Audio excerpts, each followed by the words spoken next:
Larry Elder, radio talk show host, is running for the seat of governor of the great state of California. And it's kind of a tricky thing that's happening. The Democrats and all people in California want to get rid of this guy called Gavin Newsom, the way they got rid of this guy, Andrew Cuomo, up here in New York, right? They want to get rid of Gavin Newsom and excoriate him so he will not be able to run for president. So they got a recall petition out they voted him in, they're gonna vote him out. And so there's a Republican opportunity for the Republican to become the governor. And Larry Elder stepped to he's a Hamite brother who stepped to the top of the line, to the head of the line in terms of potentially being the next governor of the state of California. I'm going to ask the engineer to run a clip. By the way, CNN is excoriating him. And so I pulled this clip from CNN. They did an interview with Joe Johns of Larry Elder not long ago. Larry Elder, a 69-year-old conservative talk show host turned political candidate, has become the Republican frontrunner. This man that I'm going to defeat in the race to recall California Governor Gavin Newsom. My agenda is crime. My agenda is homelessness. My agenda is the way the state was shut down. That agenda, says Elder, includes rolling back the state's COVID restrictions, vowing to repeal mask and vaccine mandates for California state workers. Will you follow the science? I'm going to follow the science. I don't believe the science suggests that young people should be vaccinated. I don't believe the science suggests that young people should have to wear masks at school. I'm not sure the science is settled on that at all. And young people are not likely to contract the coronavirus. And when they do, their symptoms are likely to be mild, and they're not likely to be hospitalized, and they're certainly not likely to die. The science says he's wrong on several counts. Millions of children have tested positive for COVID-19. They're being hospitalized, and masks are proven to prevent the spread of the virus. A California native, Elder was raised in South Central Los Angeles, made his way to Brown University, and received a law degree from Michigan. Larry Elder here, the sage from South Central. For 27 years, he was the voice of conservative rage on the radio. Blacks exaggerate the significance of racism. Affirmative action is wrong. Some of his most controversial comments over the years were about things like systemic racism in policing. The studies do not show that the police are pulling black people over just because they're black. The studies do not show the police are killing black people just because they're black. It is false. If I had known there'd be so many people, I would have prepared something to say. Many of Elder's stated views after a career in talk radio are extreme. But at least on two policies, Elder tells me he would not try to implement them if elected governor. Am I opposed to the minimum wage? Yes. Am I going to do anything about it? Absolutely not. That's not even close to anything on my agenda list. On immigration, Elder suggested in a 2010 column a constitutional amendment to deny citizenship to children of undocumented immigrants. A politically explosive position in a state rich with immigrants. Are you going to do things like deny medical care and education to undocumented immigrants in the state? Again, not even close to anything on my agenda. As Elder's political star rises, his decades of comments on race and women, mocking sexual assault and saying women know less than men about politics, are drawing fresh scrutiny. I've always felt that minorities and women complain too much about racism and sexism. For instance, Elder tweeted that women have no right to maternity leave, in addition to other sexist comments. I have a great deal of respect for women. My mom was a woman. I had her on my show every Friday. Only you bring up these kinds of issues. When I'm on the campaign trail and I meet a lot of women, nobody says to me, you know, Larry, I'm concerned about what you're going to do about women. Just you guys. I asked Larry Elder whether he wants the endorsement of former President Donald Trump. He said he's, quote, indifferent and has not asked for it. A source with Trump told me no decision has been made about whether to support Elder. Indifferent? What's indifferent mean? I'm not sure. I mean, I think I got a pretty good grasp of the English language. Indifferent. Does that mean it doesn't give a damn? Is that what?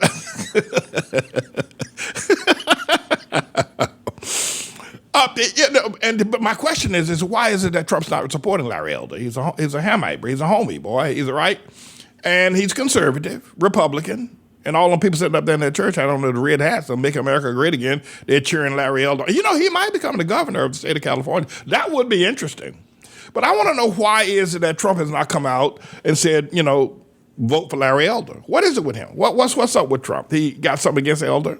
He's a lawyer, right? talk show host guy.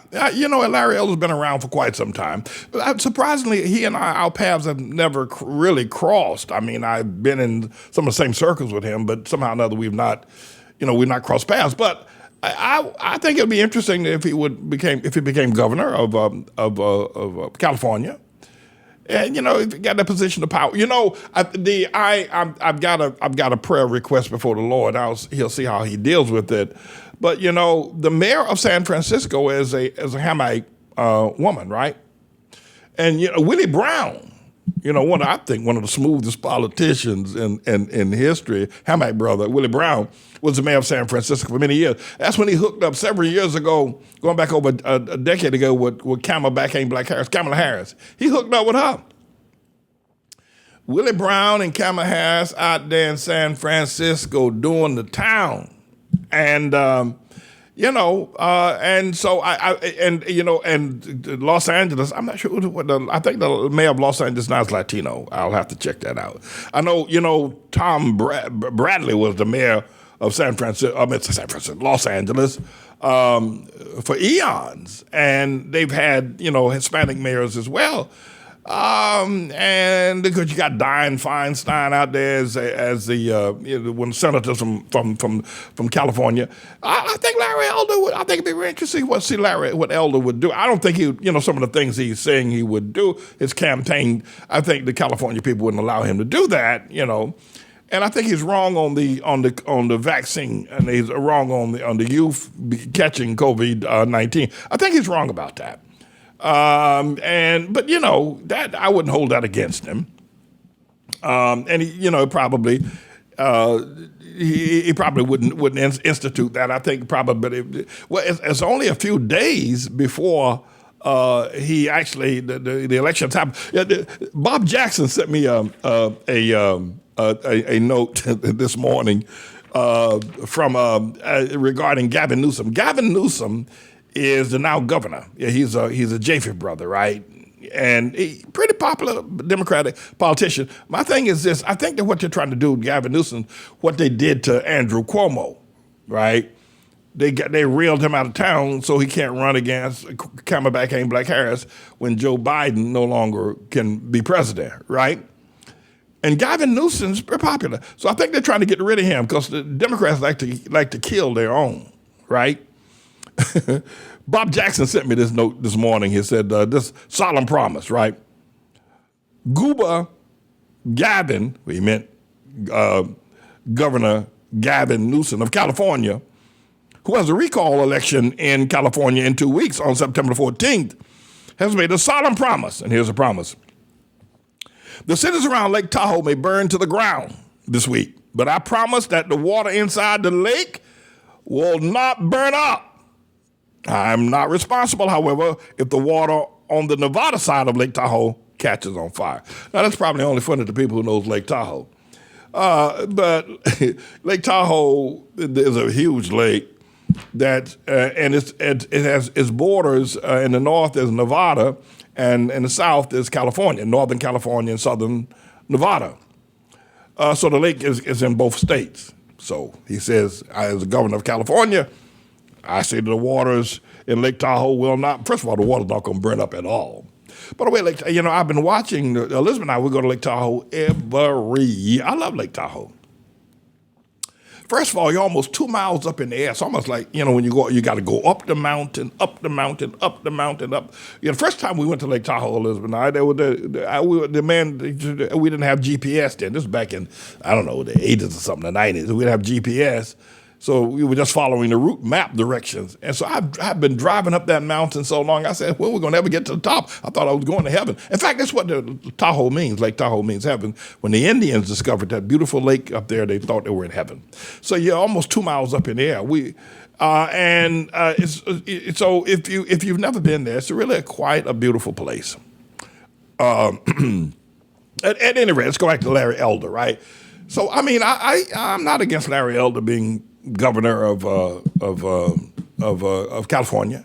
What I am concerned about is why is it that Trump's not, promoting him? I think Trump ought to promote him. I think Trump ought to get out there and say, unless they got, I don't remember Larry Elder really being on the Trump train. Now that I think about it, But I don't ever remember seeing him on the Trump train. I don't remember him being off the train, being, against Trump. I don't think he's that. But he may not have actually gotten on the train. Anybody, y'all see it? I don't remember him being on the train. A lot of, Hamite people, Herman Cain was on the Trump train, fooled around there, went down there on Juneteenth down there when Trump had that rally down 2 years ago in Tulsa and died of COVID-19. Herman Cain, he was on the train.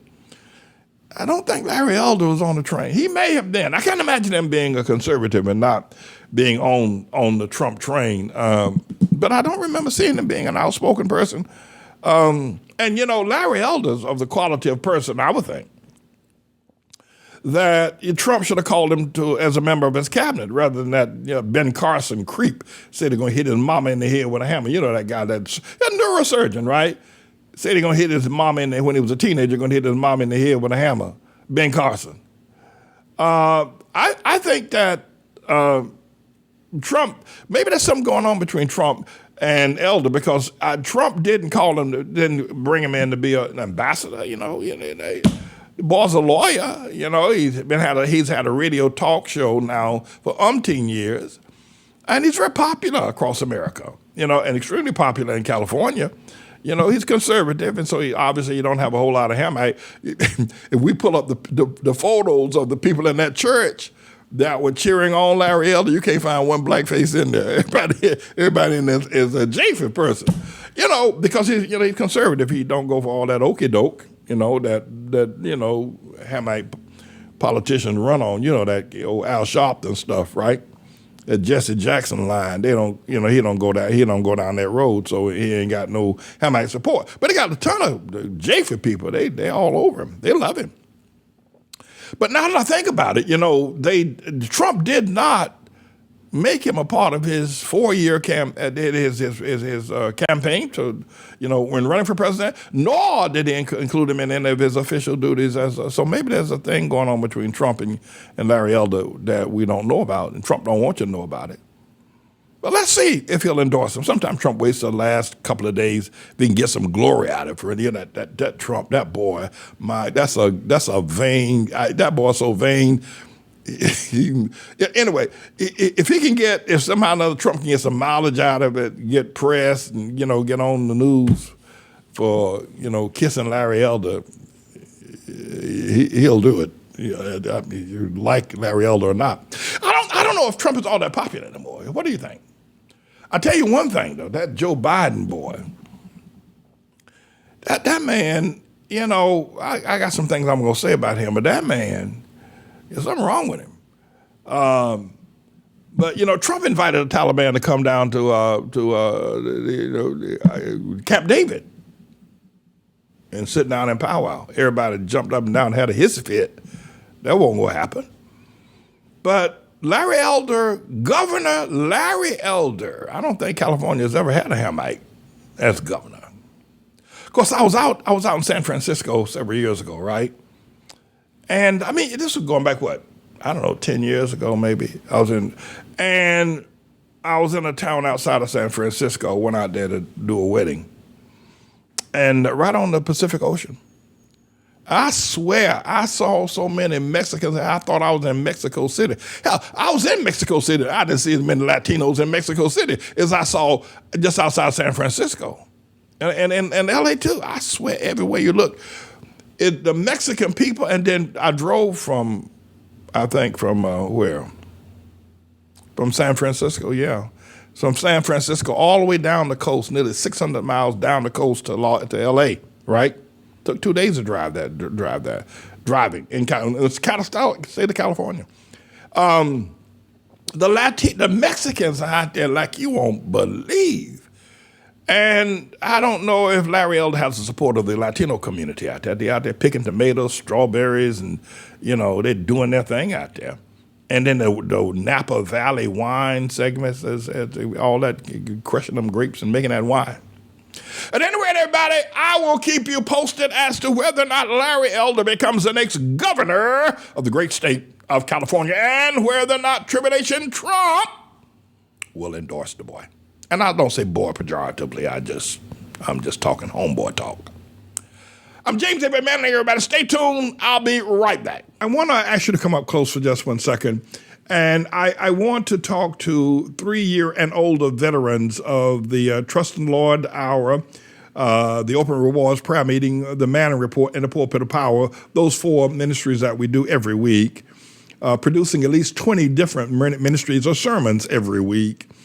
If you are a 3-year or older veteran, by old I mean 4 years, 5 years, 6 years, 7 years, 10 years, 12 years, older veteran of any of these ministries that we do on a daily basis every week, and you are not a supporter, you've not joined with the ministry to give to pledge your support and your alignment with what we've been teaching.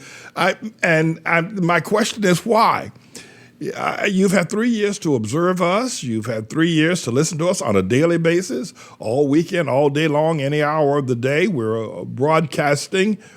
You've had 3 years to watch our various successes. You've 3 years to watch our ups and downs. You've had 3 years to listen to the tenor or the consistency of what we have said, whether we are consistent or whether we're all over the chart in what we do and what we believe. You've had 3 years to watch people around us who have made the commitment to join with our ministry in church and to financially support it. And by the way, I want to give another shout out to Brother Jesse Munoz out there in San Bernardino, along with Goldfinger, who is just extraordinary giver, and others that do extraordinary giving to our ministry. My question is to you, if you are a 3-year veteran or older, why haven't you joined? Why haven't you committed? And I suppose some of the reasons would say, well, Pastor Man, I belong to another church. And why? How could you, after 3 years of hearing me teach about the Sabbath, about righteousness, about the tribulation, and listen to me faithfully as you do, and still go sit up in another pastor's face? How could you be? It's like a woman sleeping with 2 men. You know, one she likes during the week and the other she likes on the weekend. It's hypocritical. How could you do that? I mean, let's say you started 3 months ago. I can understand. Well, it may take you some time to evaluate. It may take you some time to look at me, to discover, who I am. You say, well, Pastor, that's not that. I don't belong to another church or ministry. I'm with you.